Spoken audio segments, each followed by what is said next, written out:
A shopping center, a football stadium with a huge parking lot. You might not think of them being anything else, but students at San Diego's New School of Architecture and Design took that imaginative leap, and they use those places as laboratories for progressive urban planning. It's part of our mission to be heavily engaged in the urban community. And so we take on projects that are very real, very tangible. The fourth-year students tackled 4 redevelopment projects in all. One posed the question, what do you do with the 166-acre Qualcomm Stadium site if and when the Chargers abandon it? The site is now a stadium surrounded by one of the country's largest parking lots. It's prime real estate owned by the city, and it lies along the San Diego River.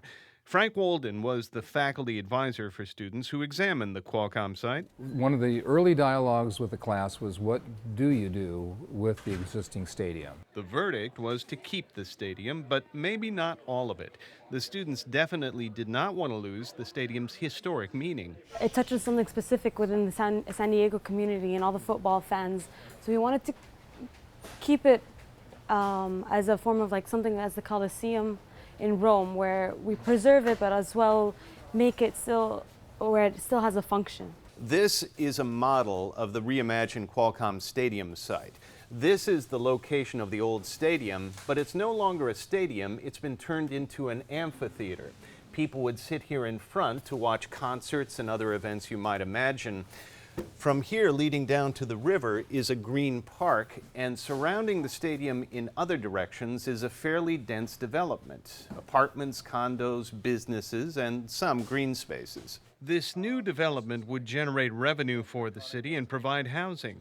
The San Diego River would be rechanneled to make it more integral to the site. Wolden hopes the project reflects modern development principles, Such as the role of nature in the city, such as the role of sustainability.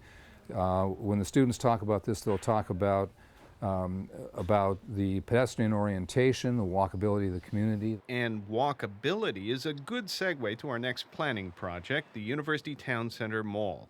Today, UTC Mall, which lies between I-5 and the 805, is pretty typical. It has big department stores that house anchor tenants and oceans of parking, much of it empty most of the time.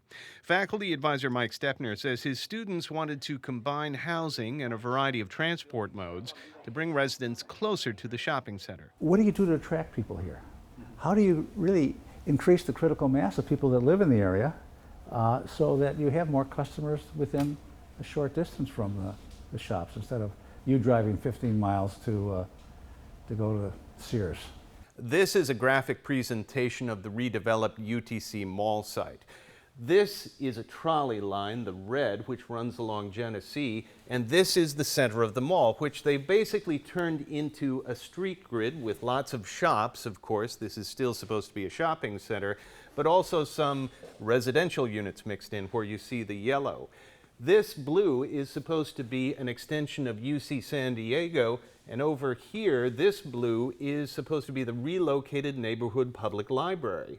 Stepner says a lot of surface parking would be eliminated, and much of the existing mall would be torn down in order to create what looks more like a small town center with an evolving collection of small businesses. It seems like businesses are moving all the time, or they're changing location, or they're spreading apart. The students also tried to solve the problem of traffic-clogged multi-lane roads that surround UTC. We shrunk them down and made them easier to cross. Could the visions of these students become real and withstand the battles of politics and economics?